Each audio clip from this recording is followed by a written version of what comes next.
Hi everyone, I'm going to be talking to you about complex and imaginary numbers. A complex number written in standard form is a number a plus bi, where the a and the b are the real numbers. The number a is the real part of the complex number, and the number bi is the imaginary part. Not all quadratic equations have real number solutions. For example, x squared equals -1 has no real number solutions because the square of any real number x cannot be a negative number. So because x is squared, you're going to square root it to get rid of the square, and what you do to one side, you have to do to the other side. So that makes it x equals the square root of -1. You cannot have a negative number in a square root because that would not be a real number. So mathematicians came up with a solution. The imaginary unit I, which is shown by a cursive lowercase I, it's defined as I equals the square root of -1. The imaginary unit I can be used to write or rewrite the square root of any negative number. So for example, if you had x equals the square root of -81, that can be rewritten using the imaginary unit I as x equals I square root of 81. So what you did is you had the negative here, you take the negative outside and use the I in its place because I equals the square root of 1.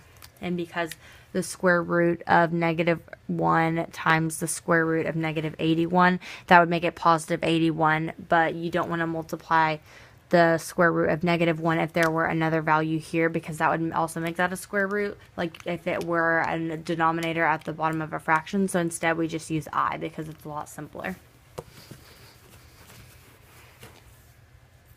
So what that was there was that would be x equals I, the square root of 81. And then what you do is from the last parts of the chapter is you would simplify the 81. The 81 is a perfect square. So you're going to simplify it to where 9 times 9 is 81. So the square root of 81 equals 9, and you're going to show it by putting the whole real number in front of the I. So the answer would be x equals 9i, and that would be the final answer.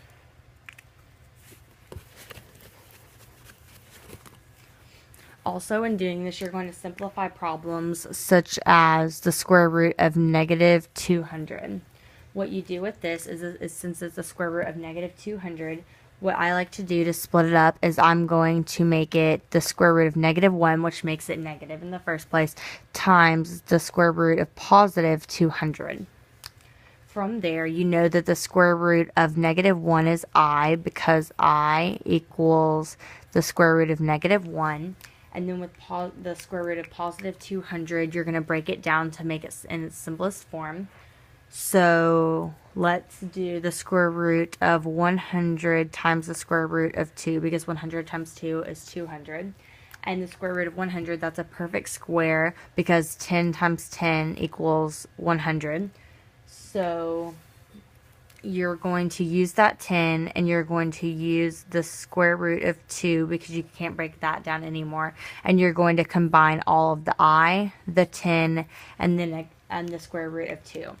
And because the answer of this can be a positive or negative, you're going to do plus minus, and you're first going to put the real number on the front before the I or before the square root. So you're going to put 10, and then next you're going to put the I, the imaginary unit I, and then lastly you're going to use the square root that's left over, and what's left over is the square root of 2.